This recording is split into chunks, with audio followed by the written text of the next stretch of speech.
It's never a dull moment in the world of politics, and throughout 2013, our Washington bureau was there to cover it all.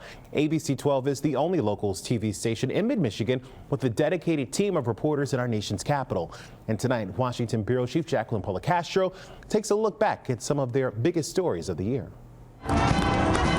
2013 in Washington started off with pomp and circumstance as President Obama was sworn in for a second term in office. I, Barack Hussein Obama, do solemnly swear. We were up early to provide coverage of the inauguration. I exited the same door where the president will be coming onto the stage. And we even found some locals who made the trip down. This is totally different than the TV experience. We followed our members of Congress to their yearly retreat, where they set their agenda for the year ahead. The President of the United States.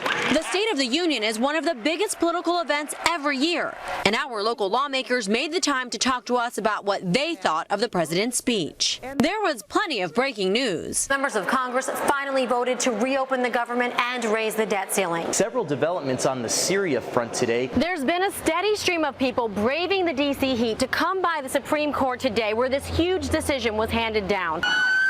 And not all of it was political. You can hear the helicopters overhead that are searching the Navy Yard site. He told me that he heard 5 gunshots. Then he actually saw people across the street ducking, getting down to the ground. When tragedy struck in Boston, we went there to tell the stories of local runners who survived the bombings. We're about 4 blocks away from where the actual explosion occurred. In your wildest dreams, did you ever think that something like this could happen at a sporting event? No one can ever foresee that. Welcome to your memorial.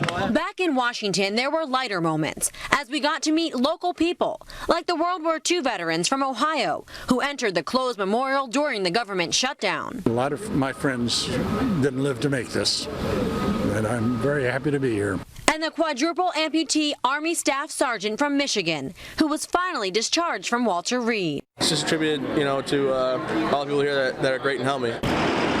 Our biggest story of 2013 was actually a series of stories when we traveled to St. Petersburg, Russia to cover the G20 summit. President Obama isn't the only U.S. representative meeting with world leaders here. We met with business owners and manufacturers from Ohio, Michigan, Pennsylvania, and New York, discussing the issues important to their work. Our week-long series of reports focused on trade policy, intellectual property, the threat of war with Syria, American families whose Russian adoptions were in limbo, even a tour of the upcoming Winter Olympics in Sochi. And we're already working on more great stories for 2014. Reporting in Washington, I'm Jacqueline Policastro.